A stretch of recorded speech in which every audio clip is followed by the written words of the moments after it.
Hi there, and welcome to week 4 of EDU 550.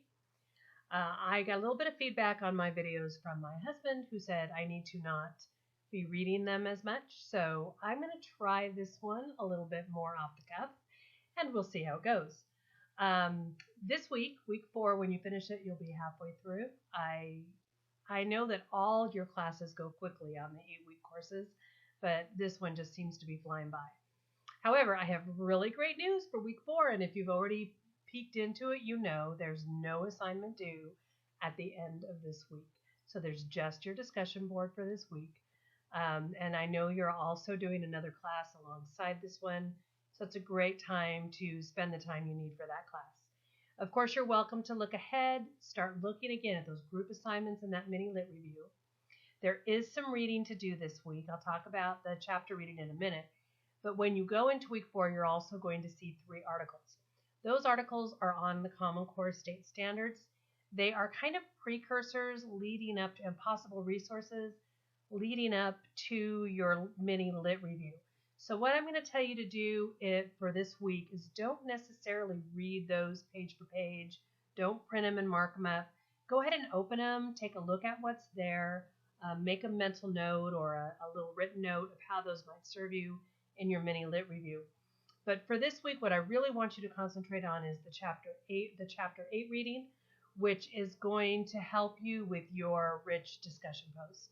And the idea behind that is, the question is for your discussion post, is are excellence and equity compatible ideas?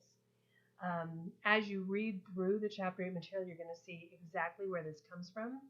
And I do want to talk a little bit about what's going on in that post-war era. So in chapter 8, we start talking about the post-World War II era, or the Cold War era, and its effect on education. This is really between 1945 and about the mid-60s. This just precedes the time that I entered school. So I was born in the early 60s, and by the time I entered school, there were threads of this still existing, but it had already started to shift towards a more equitable education. But what we see happening post-war with the rise of communism in the Soviet Union is this fear that we must educate American citizens in a way that preserves our nation and keeps communism at bay. So a couple of major events happening post-war and in the 50s is, first you have the very famous landmark ruling of the Supreme Court in Brown versus the Board of Education in 1954. This legislation, or this ruling, overturns Plessy versus Ferguson from 1896, which said it was okay to have separate but equal schools. Brown versus Board of Education announces that it is inherently unequal to have separate schools.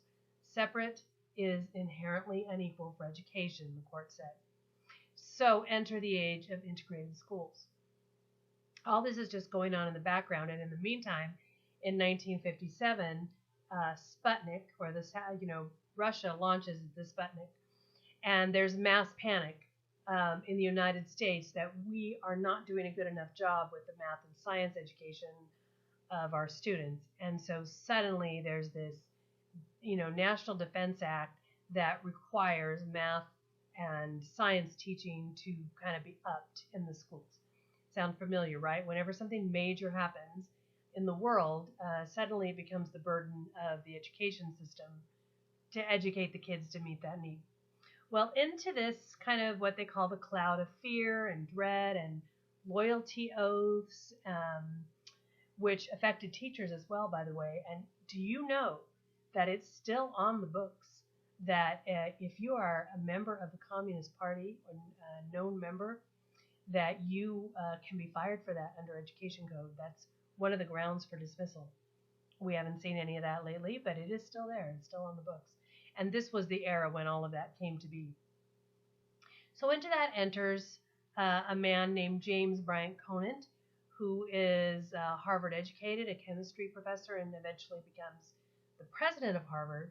And Conant believes that we need to make sure we're getting the right people to college, the right students, and that how we're going to do that is to institute standardized testing. And so we enter the era of the Scholastic Aptitude Test, the ETS, the College Board, the IQ test, and the sole purpose of these tests were to kind of separate this or to create this two-track system in the American Comprehensive High School. Now, you're going to still see echoes of the two-track system today, although there's been a lot of efforts to override it. It's so ingrained in the thinking of Americans that some kids are smart enough to go to college and some kids aren't. And so by giving these tests, they would separate the college capable and the college prep students from the vocational ed track students.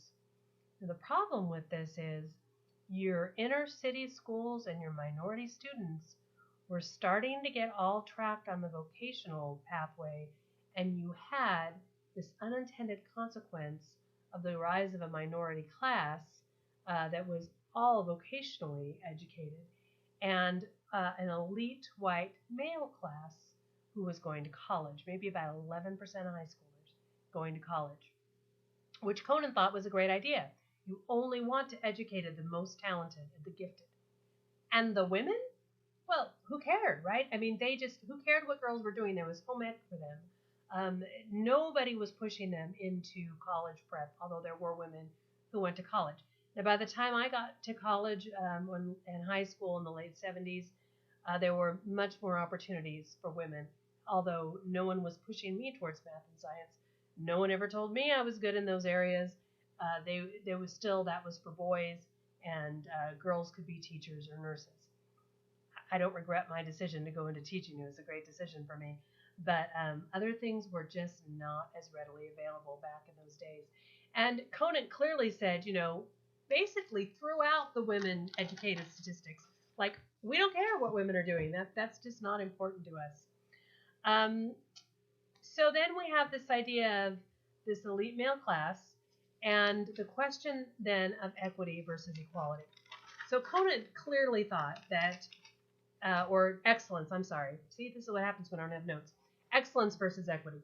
So Conan clearly thought that you could not have excellence unless you didn't have equity, that you clearly separated the one from the other. Now, look at education today as you do your discussion post and think about what's going on today. Because for one thing, there's a massive movement back towards career technical education as an area that's been sadly neglected. Because to the pendulum swung back, and for a while all students were pushed to become college ready. And we got rid of in our district all basic classes. We had a massive initiative in our district called a 4-year college going culture, which insisted that every child would graduate ready for a 4-year college. And I'm not sure that's a bad thing. There was pushback from the community, and since then we've tailored it to include career technical education. But it needs to be the student's choice, and you cannot eliminate an entire gender or ethnicity or group of ethnicities, see what happens, ethnicities, who you cannot eliminate them by scanning them out with standardized tests and not making sure they have the equal opportunities. Today, think about programs like AVID, if you're in middle school or high school, that help prepare students for college who might not otherwise go because they don't have the family support. Think about concepts of privilege. And what does privilege mean? Some people don't believe that privilege exists, but does it? Are some children born into privilege and others not? And how do you correct this? And what is our obligation to correct this? So on the heels of your post this past week on school and social change, I want you to think this week about school and equity and excellence and finding the excellence in every student. See, I've gone on way too long. I'm sorry this was so long. This is what happens when I speak without a script. So I'll just be around on the discussion board to check in with you this week, and I'll be grading your graphic organizers tomorrow and also your essays, on Monday. And other than that, have a great week. Enjoy Chapter 8. Skim through those articles and we'll get back together here in week 5, and we'll be halfway through this course, all right?